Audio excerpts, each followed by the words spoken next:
Does it make you nervous that there may be things that you don't know about yourself that I'm going to try to reveal to you? I know everything about myself, my friend. You know everything about yourself. I believe that I have an intimate grasp of all the things about myself which matter, which allow me to compete. Right. So there may be things I don't know, but I'm not sure if I particularly need them. So I'm not that interested. Right. What's useful is more important than what's true. Absolutely. Right, and you've developed a framework of thinking about yourself and thinking about reality that's been incredibly effective for you. Completely. Right. I don't think anybody can escape programming, whether it's society, whether it's a television show, whether it's the people around you, peer pressure, whether it's a religion. We're all programmed to some degree. That's absolutely not really true. What I have done, and what I think most people do not do, is heavily analyze why I hold the beliefs I hold, why they help me. If I don't hold the belief personally, or if I didn't learn it from personal experience, I know where it came from, who tried to teach me that, whether their intentions for me were good or bad. And I've tried very hard to have my mindset rigidly analyzed and make sure that it's put together in a way which benefits me completely and absolutely. And I do not believe in things that take away power from me. Right. I refuse to do that. I would rather say that they are not real. And people will sit here and argue to the end of time that they are real, but they're not real in my world, and I live inside of my mind.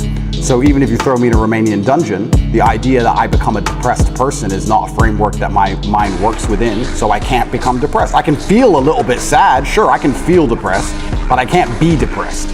They're very different things. So that's just the mindset I've installed, and it's allowed me to be competitive. And I believe, personally, my personal beliefs are that life as a man is hyper competitive.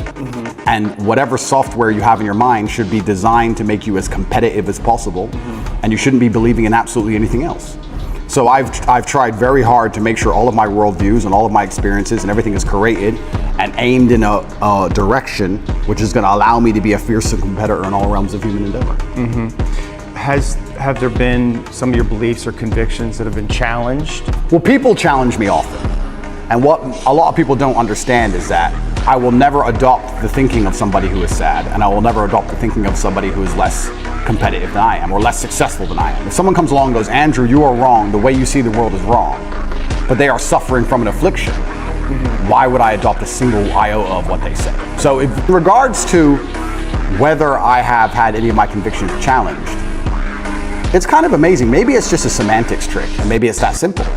Maybe it's as simple as saying, I feel a little bit depressed today, but I am not a depressed person, and I cannot become depressive. I'm not going to have depression. Maybe it's just a semantics trick. And by saying that alone, I understand that it's a temporary state of mind, which I can alter and I can affect.